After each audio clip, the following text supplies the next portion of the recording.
Hello everyone, welcome back to my YouTube channel. And आज हम इसमें सॉल्व करेंगे class 8 math poly star sample paper 4। हमने sample paper 1 2 and जो भी 3 है फुली सॉल्व किया है। जो उसकी वीडियो होगी ना, आपको प्लेलिस्ट में देखने को मिल जाएगी। देन इसमें हम सॉल्व करते हैं part A and part B. अच्छे से समझेंगे, काफ़ी इजी वे में समझेंगे एंड अच्छे से आपको भी करना है, जो कि विंटर हॉलीडेज़ में पूरा फ़ायदा उठाना है एंड सारा का सारा सैम्पल पेपर सॉल्व करके इसको साइड में रख देना है। तो चलो, इसमें एमसीक्यूज में फर्स्ट क्वेश्चन क्या बोला है ना, for rational numbers x y and z. मान लो कोई रैशनल नंबर है x y z, which of the following is not true, यानी कि इसमें कौन सा ट्रू नहीं है। तो ऑप्शन नंबर सी ट्रू नहीं है। क्यों? अगर मान लो आपको एक्स वाई जेड की वैल्यू कोई भी दी हुई है, ठीक है, कोई भी आपको वैल्यू दी हुई है, इसमें क्या करोगे ना, अगर इसमें लेफ्ट हैंड साइड और राइट हैंड साइड को सॉल्व करोगे, दोनों को दोनों क्या आएगा, इक्वल आएगा। इसमें भी दोनों का दोनों क्या आएगा, इक्वल आएगा। इसमें भी इक्वल आएगा, पर इसमें क्या आएगा, इक्वल नहीं आएगा। इसमें एक वैल्यू प्लस क्या आएगी तो दूसरी वैल्यू क्या आएगी, माइनस क्या आएगी। तो ये हमारा क्या है, ट्रू नहीं है। ओके, तो ये क्वेश्चन था, मैंने इसको सॉल्व भी किया हुआ है, यानी कि मैं सॉल्व भी किया हूँ। क्यों? क्योंकि अभी इससे पहले भी मैंने 2-3 बार वीडियो बना दिया था। ना कुछ कोई ना कोई आ ही जा रहा, तो फिर ख़राब हो जा रही है बार बार। चलो कोई बात नहीं, उससे होता रहता है। चलो इसके बाद क्या है, क्वेश्चन नंबर 2 क्या है, यानी कि समझा दूँ क्या एक बार, चलो समझा देता हूँ। यानी कि इसमें मैंने ये वाला क्वेश्चन सॉल्व किया था, ये वाला इसमें प्रॉब्लम आएगी आपको। इसको क्या करोगे, इसमें से x कॉमन लोगे, x आ जाएगा, अंदर क्या बचेगा, y माइनस जेड बच जाएगा। देन इसमें क्या होगा, x multiply y minus z, x multiply y minus z. इसमें क्या करो, एक्स वाई जेड की मैंने कोई भी रैंडम वैल्यू चॉइस की है एंड इसमें पुट करोगे, देन इसको सॉल्व करोगे, क्या आएगा, माइनस कर दो माइनस कर दो। यानी कि दोनों का दोनों क्या आ रहा है, दोनों को दोनों क्या आ रहा है, सेम आ रहा है। पर इसमें क्या होगा, इसमें सेम नहीं आएगा। क्यों? अगर 2 - 5 करेंगे और 5 - 2 करेंगे तो एक माइनस का 3 आएगा, एक प्लस का 3 आएगा। जो वैल्यू है ना वो सेम नहीं आएगी। ठीक है, यहाँ तक समझ में आ गया। ओके ठीक है, आगे देखते हैं। The multiplicative identity of rational number a is, यानी कि अगर मैं बोलूँ multiplicative identity of rational number a का क्या होता है, 1 होता है। यानी कि कोई भी इंटीजर है, अगर उसको 1 से मल्टीप्लाई करोगे तो वो इंटीजर सेम ही आएगा। यही हमारे क्या था, मल्टीप्लाइकेटिव आइडेंटिटी था। देन इसमें हमें क्या करना है ना, इसमें हमें वैल्यू ऑफ एक्स फाइंड करना है। इसमें क्या है, 3x + 4 इक्वल होगा x - 4। ओके ठीक है, ये भी मैंने सॉल्व किया था, यानी कि मैंने सारा क्वेश्चन सॉल्व किया था, मेरी पूरी मेहनत पानी में चली गई। ठीक है, ये रहा ये रहा। 3x ये प्लस का था, माइनस में हो गया, इक्वल -6 प्लस का था, माइनस में हो गया। ओके, 3 में से x क्या बचा, 2x equal to minus minus होता है, +6 4 10 होता है, पर साइन किसका आएगा, माइनस का आएगा। x की वैल्यू सॉल्व करो, 10 ये मल्टीप्लाई में था, डिवाइड में हो जाएगा, 2 5 जगह कितना होता है, 9 होता है, पर साइन किसका आएगा, साइन आएगा माइनस का। ओके, देन ये इसका ऑप्शन नंबर क्या हो जाएगा, डी हो जाएगा। देन इसमें क्या है, if adjacent angle of a parallelogram are equal then which polygon it will become. ठीक है, अगर एडजेसेंट एंगल अगर पैरेललोग्राम का इक्वल होगा तो इसमें से क्या बनेगा, इसमें से क्या बनेगा, रेक्टेंगल बनेगा। The square of A proper fraction क्या होता है, हमेशा लेस देन द फ्रैक्शन होता है। Okay, choose the correct way placing bar, यानी कि प्लेसिंग बार क्या करते थे, हमेशा हम पहले टू टू टू टू का पेयरिंग करते हैं, टू टू, देन लास्ट में जो भी बचाता है 1 बचेगा तो 1 पे पेयरिंग कर देंगे। हमेशा वो 2 के बाद 3 का पेयरिंग स्टार्ट नहीं होगा, 2 2 का ही पेयरिंग चलेगा। देन इसमें भी देखो 3 का के भी गलत हो जाएगा, इसमें 1 का के भी रॉन्ग हो जाएगा, तो ऑप्शन नंबर क्या आ जाएगा, बी आ जाएगा। देन इस क्वेश्चन को ध्यान से समझना, इसमें क्या बोला है, फाइंड क्यूब रूट ऑफ 1331, यानी कि 1331 का क्यूब रूट क्या हो जाएगा, 11 हो जाएगा। यानी कि 11 को 3 बार मल्टीप्लाई करोगे तो आंसर क्या आएगा, यही आएगा। Okay, which of the following is text under GST, तो क्या होता है, फूड आइटम क्या होता है, अंडर जीएसटी होता है। आपको ना जो 7 चैप्टर है, जो 7 पॉइंट जो लास्ट में जो 7 चैप्टर यहाँ पे फिनिश होता है, उसके लास्ट में ना मतलब समझाया हुआ है किस किस में जीएसटी होता है, किस में नहीं होता है। यानी कि आपके पे बुक ना, अगर अभी तो नहीं है, अभी तो क्या करो, अभी इंपॉर्टेंट क्वेश्चन ही कर लो, क्योंकि आपके बहुत सारे सब्जेक्ट होंगे, एसएसटी होगा, मैथ होगा, दैन बहुत सारे होंगे, पंजाबी, हिंदी, इंग्लिश, इतने सारे होंगे। तो अभी उसके बुक के पीछे डिटेल में दिया हुआ है। ओके ठीक है, यानी कि अगर आपको पता होगा, अगर किसी भी वैल्यू को अगर हम जीरो के साथ मल्टीप्लाई करते हैं, हमेशा क्या आता है, जीरो आता है। ओके, तो इसका आंसर ये हो जाएगा। देन LSA ऑफ क्यूब, यानी कि lateral surface area of cube क्या होता है, 4L का क्या होता है, स्क्वायर होता है। Okay, the volume of a cube with edge, यानी कि ठीक है, वॉल्यूम ऑफ क्यूब पता करना है, यानी कि देखो ये भी समझाया था मैं, यानी कि 1.1 को 3 बार मल्टीप्लाई करोगे ना तो क्या आ जाएगा, 1331 आएगा। अगर देखो 1 2 3 तो 3 डिजिट छोड़ के क्या लगा दो, डेसिमल लगा दो, 1 2 3 यहाँ पे क्या आ जाएगा, डेसिमल आ जाएगा। तो बी क्या हो जाएगा, करेक्ट आंसर हो जाएगा।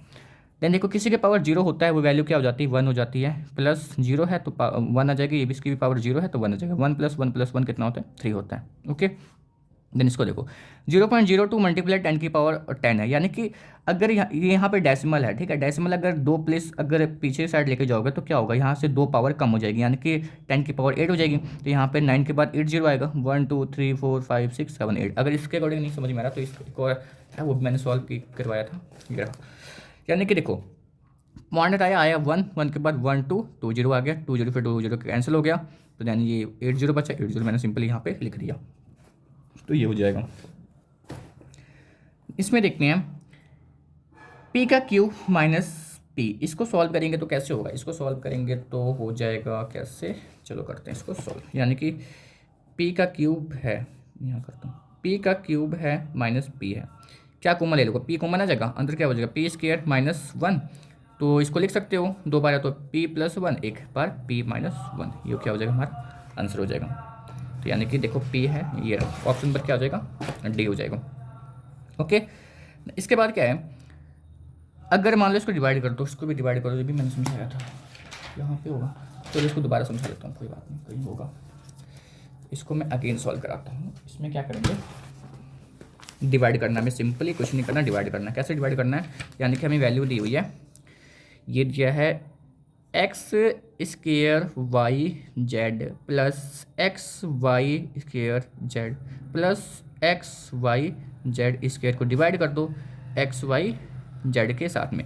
क्या मैं इसमें से कॉमन ले सकता हूँ, इसमें से मैं कॉमन ले लूँ, एक्स वाई जेड कॉमन ले लिया, अब इसका बचा, देखो एक्स तो बाहर निकल गया, एक ही एक्स बचा, वाई जेड तो भी एक बाहर निकल गया, ये कॉमन आ गया, इसमें से क्या बचा, देखो इसमें से एक्स वाई जेड तो कॉमन आ गया, एक ही बस वाई बचा, इसमें से भी एक्स वाई जेड तो कॉमन आ गया, बस एक क्या बचा, जेड बचा, अंदर नीचे क्या आ जाएगा, एक्स वाई जेड आ जाएगा, वाई पे लगा लो वाई, एक्स वाई जेड से एक्स वाई जेड कैंसिल हो गया, क्या बचा, x plus y plus z, क्या हो गया, इसका आंसर हो गया। बस मैंने इन तीनों में से ना कॉमन लिया, क्या कॉमन ले लिया, एक्स वाई जेड को कॉमन ले लिया, जो जो अंदर बचा, यहाँ पे एक्स बचा, यहाँ पे वाई बचा, यहाँ पे जेड बचा, बाकी सारी वैल्यू क्या आ गई, बाहर आ गई, नीचे से डिनोमिनेटर से न्यूमिनेटर क्या क्या हो गया, कैंसिल हो गया, क्या बचा, बस x plus y plus z बचा। ये तो हमारा क्वेश्चन है, बस ये वाला, यानी कि x plus y plus z. Then अब सिक्सा ऑफ 2,7, तो इसका क्या होगा, इसमें हमेशा एक्स एक्सिस की वैल्यू देखते हैं, एक्स एक्सिस पे 2 है तो क्या आ जाएगा, 2 आ जाएगा। ओके, ट्रू फर्स्ट देखो, 3z square minus 1 equal to 7 linear equation in one variable नहीं है, उसकी पावर क्या होती है, linear equation in one variable की पावर 2 होती है, तो ये क्या हो जाएगा, फॉल्स हो जाएगा। All side of rhombus are equal in length, बिल्कुल जो रोम्बस की सारी लेंथ की होती है इक्वल होती है। हिस्टोग्राम और जे bar graph with gap between two adjacent rectangles, बिल्कुल गैप नहीं होता उसमें हिस्टोग्राम में, तो क्या हो जाएगा, फॉल्स हो जाएगा। देन अगर इसका टर्म निकालोगे, देखो टर्म कैसे निकालते हैं, यानी कि आप इसकी वैल्यू को सेपरेट करोगे, तो ये 5x है ना, प्लस में है ना, यहाँ माइनस कहाँ से आ जा रहा है भाई, यहाँ पे माइनस दे रहा है, तो ये रॉन्ग हो जाएगा, क्या हो जाएगा, फॉल्स हो जाएगा। देन बिल्कुल सही बोला है, area of rhombus equal to 1/2 product of diagonals, ये ट्रू हो जाएगा। More the money deposit in a bank less will be interest, ऐसा थोड़ी ना होता है, जितना ज़्यादा पैसा जमा करोगे उतना ज़्यादा इंटरेस्ट लगेगा, तो क्या हो जाएगा, ये फॉल्स हो जाएगा। फैक्टर निकालो, फैक्टर दिया भाई, p square minus plus 2pq plus q square equal to क्या हो, ये p minus q and p minus q नहीं हो जाएगा, इसका ये होता है ना, p प्लस क्यू का होल स्क्वायर होता है, तो ये p माइनस क्यू नहीं आएगा। ओके, देन इसका ये भी क्या हो जाएगा, फॉल्स हो जाएगा। ओके, देन इसको तो आप खुद ही कर सकते हो, फिर भी समझा देता हूँ मैं। अगर कोई रोम्बस है PQRS, डायगोनल दिया है PR, देन मैं समझाने की कोशिश करूँ क्या एक बार, यहाँ पे कॉमन सेंस की बात है, इसमें हमें सॉल्व करना नहीं, दिमाग लगा के बस फिल इन द ब्लैंक्स ही फिल करना है और कुछ नहीं करना है, कुछ मैं ऐसे बना लेता हूँ समझाने के लिए। देन ये है P, ये है Q, ये है R, ये है S, डायगोनल बनाया हुआ है, ये भी बनाया हुआ है। चलो, इसमें बोला है ना, जो P से लेके R तक है ये है 6 सेंटीमीटर, और Q से लेके X तक है ये है 8 सेंटीमीटर, और बोला है मुझे यहाँ पे O है, ये इंटरसेक्टिंग पॉइंट क्या है, O है। इसमें बोला है ना कि मुझे बताओ OP की वैल्यू एंड OS की वैल्यू, तो OP का क्या आ जाएगा, देखो O से लेके P तक, अगर ये यहाँ से लेके PR 6 है तो OP 3 नहीं हो जाएगा, ये 3 होगा, ये भी 3 होगा, OP कितना आ जाएगा, 3 हो जाएगा, यानी कि इसका हाफ हो जाएगा ना, OP पूछा OP हाफ हो जाएगा, OP कितना 6 है तो 3 हो जाएगा, और ये OS पूछा OS 8 है तो कितना हो जाएगा, 4 हो जाएगा, 4 सेंटीमीटर 3 सेंटीमीटर। देख लेना OP क्या है और OA क्या है। देखो फिर बुला रहे हैं। चलो अगला क्वेश्चन क्या है, ये क्वेश्चन आपको समझ में आ गया होगा कि मैंने क्या समझाया। इसमें ओपी की वैल्यू 3 आ गई और ओएस की वैल्यू कितनी आ गई, 4 आ गई। पर सेंटीमीटर क्या कर देना, लगा देना। लगाना बहुत ही ज़्यादा ज़रूरी होता है। Okay, the probability of getting an even number in throwing a die, यानी कि इवन नंबर बताना है हमें। इवन नंबर क्या होता है, कोई डाई होता है, आपने लूडो खेला होगा, उसमें डाई होता है, उसमें हमें इवन नंबर बताना है। इवन नंबर क्या आता है उसमें, ये वरना आएगा उसमें 2, वरना आएगा 4, वरना आएगा 6, यानी कि प्रोबेबिलिटी बतानी इवन नंबर की। इवन नंबर तो भाई यही 3 आ सकते हैं, तो यानी कि 1 2 3 इवन नंबर आ सकते हैं। अपॉन में डाइस में टोटल नंबर कितने होते हैं, 6 होते हैं, तो 3 1 जा 3, 3 2 जा कितना होता है, 6 होता है। 1 अपॉन क्या आ जाएगा, 2, इसका आंसर आ जाएगा। इवन नंबर बोला था, इवन नंबर 2 4 6 होता है, यानी कि 1 2 3 प्रोबेबिलिटी या चांस है, 3 बार चांस इवन नंबर आने के, टोटल नंबर 6 हो गया। 3 से और 6 को कैंसिल किया, क्या आ गया, 1/2 आ गया। ओके, 1/2। अगर किसी भी odd square of odd number क्या होता है, हमेशा ऑड ही होता है।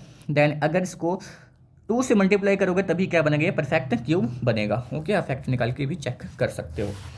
इसके बाद क्या बोला है, देखो, हाँ, dash list the transactions carried out in the account, यानी कि पासबुक। यानी कि पासबुक से हमें क्या पता चलता है, आपने कितनी ट्रांजेक्शन की है, कितना पैसा डिपॉजिट किया, कितना पैसा निकाला है, वो सारा का सारा हमें पासबुक से क्या हो जाता है, हमें पता चल जाता है उसकी लिस्ट से। देन ए बी की होल पावर एम है, इसका मतलब क्या है, ए की पावर भी एम है और बी की पावर भी क्या होगा, एम होगा। ठीक है, okay. The point of intersections of x axis and y axis is called origins, यानी कि अगर the point of x axis और the point of intersection of y x axis and y axis is called the origin. तो ये question number हमारा जो भी fill in the blanks था एमसीक्यू, ये सॉल्व हो गया। 2 मार्क्स के क्वेश्चन की ओर फटाफट मूव कर सकते हैं। इसको मैंने पहले से किया हुआ है सॉल्व, समझाने की कोशिश करूँगा बस। चलो सॉल्व करते हैं। ठीक है, ये मैं लाइन वाइज सॉल्व करा दूंगा, आप क्वेश्चन को देख लो ना, क्वेश्चन सेम ही होगा। ओके, ठीक है। इसमें क्या बोला है ना, सब्ट्रैक्ट करना है माइनस का 3/7 फ्रॉम 4/7, यानी कि 4/7 पहले लिखो, फिर माइनस कर दो माइनस का 3/7। ओके, 4/7 4/7 माइनस माइनस क्या होता है, प्लस होता है 3/7। देन देखो डिनोमिनेटर सेम है तो एलसीएम भी सेम आएगा, 4 + 3 7, 7 से 7 कैंसिल हो गया 1 बार पे। अगले का हमें क्या निकाला था, इसका हमें स्क्वायर फैक्टर निकालना है ना, हाँ, फाइंड ए स्क्वायर रूट निकालना है ऑफ 6400 का। देन हमने सिंपली इसका फैक्टर निकाल दिया, मैंने अलग से समझाया है how to find a factors of any number, यानी कि ये हो गया फैक्टर निकल गया। देन इसका पेयरिंग कर लो, देखो 1, देखो 2 बार है, 2 का स्क्वायर, 2 का स्क्वायर, इसका स्क्वायर का मतलब क्या है, 2 बार है। देन 5 कितने बार है, 2 बार है, यानी कि देखो मैंने सभी को एक सिंगल पर लिख के ऊपर पावर लिख दिया, यानी कि मल्टीप्लाई करूँगा तो 80 का जगह 80 का स्क्वायर आ जाएगा। देन 6400 को कैसे लिख सकता हूँ, 80 × 80, 80 को 2 बार मल्टीप्लाई करूँगा ये आएगा। रूट में 2 बार कोई चीज़ होती है क्या हो जाता है, बाहर आ जाता है। 2 बार था रूट में 80, एक बाहर आ गया, क्या आ गया, इसका आंसर 80 आ गया। ये था मेरा क्वेश्चन नंबर। अगला क्वेश्चन क्या है, यानी कि find A smallest number must be divide two obtain a perfect cube, यानी कि इसमें कौन सा स्मॉलेस्ट नंबर डिवाइड करेंगे ताकि हमें परफेक्ट क्यूब मिल जाए। सबसे पहले हमें क्या करना पड़ेगा, इसका फैक्टर निकालना पड़ेगा। निकाल दिए, the prime factorization of 2187 is this, पर इसमें एक 3 एक्स्ट्रा हो रहा है। अगर एक 3 को अगर मैं 3 से डिवाइड कर दूंगा, ये क्या हो जाएगा, कैंसिल हो जाएगा। यानी कि मुझे 3 वैल्यू, जो 3 नंबर है वो चाहिए, स्मॉलेस्ट नंबर चाहिए, इसको डिवाइड करना पड़ेगा, तभी क्या बनेगा, ये एक क्या बनेगा, ये देखो ये क्या हो जाएगा, ये एक कंप्लीट फैक्टर बन जाएगा। तो here prime factor 3 does not appear in a group of 3, तो hence smallest numbers by which 2187 should be divided. ठीक है, ये था हमारा क्वेश्चन। भैया आपको इजी क्वेश्चन है, क्योंकि काफ़ी बार क्वेश्चन सॉल्व हो चुका है ना, तो आपको समझ में तो आ ही गया होगा। यानी कि सैम्पल पेपर 1 में भी था, एंड इससे पहले जब भी हमने 2 मार्क्स से क्वेश्चन किए थे तो उसमें भी था। ठीक है, क्वेश्चन इजी था ये वाला क्वेश्चन, सारे इजी हैं इसमें का तो। ठीक है, तभी ये परफेक्ट क्या बनेगा, परफेक्ट जो भी है परफेक्ट क्यूब आपको मिल जाएगा।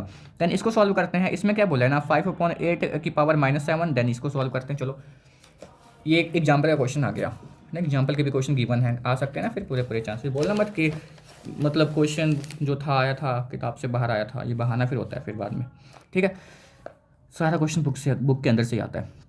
पहले क्या करेंगे, पावर को देखो हम वैल्यू को सेम करने की कोशिश करेंगे। देखो 5/8, 5/8 माइनस का 7 मल्टीप्लाई, ये देखो 8 ऊपर है 5 नीचे है, इसको हम रेसिप्रोकल करेंगे। जब भी वैल्यू को रेसिप्रोकल करते हैं तो पावर क्या जाती है, पावर बिल्कुल उसका अपोजिट हो जाएगा। अगर प्लस में होगा तो माइनस हो जाएगा, माइनस में होगा तो प्लस हो जाएगा।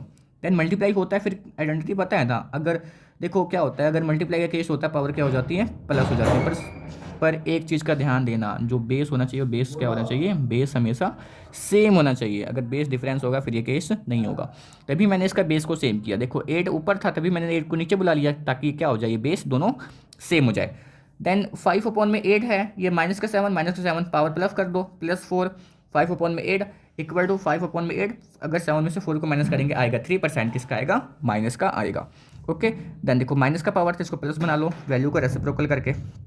देन देखो 8 की पावर क्यूब और 5 की पावर भी क्यूब, यानी कि 8 को 3 बार मल्टीप्लाई करेंगे और 5 को भी कितनी बार मल्टीप्लाई करेंगे, 5 को भी 3 बार मल्टीप्लाई करेंगे।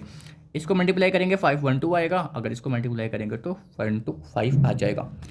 तो ये था हमारा क्वेश्चन नंबर, जो भी 2 मार्क्स के क्वेश्चन भी सारे सॉल्व हो गए एंड एमसीक्यूज भी सॉल्व हो गया। एंड इसके जो नेक्स्ट वीडियो में सॉल्व करेंगे 3 जो भी 4 मार्क्स के क्वेश्चन को देखेंगे। अगर आपको वीडियो पसंद आई हो तो चैनल को लाइक सब्सक्राइब एंड शेयर करना ना भूलना। सो मिलते हैं इसके नेक्स्ट वीडियो में। So thank you for watching this video, thank you.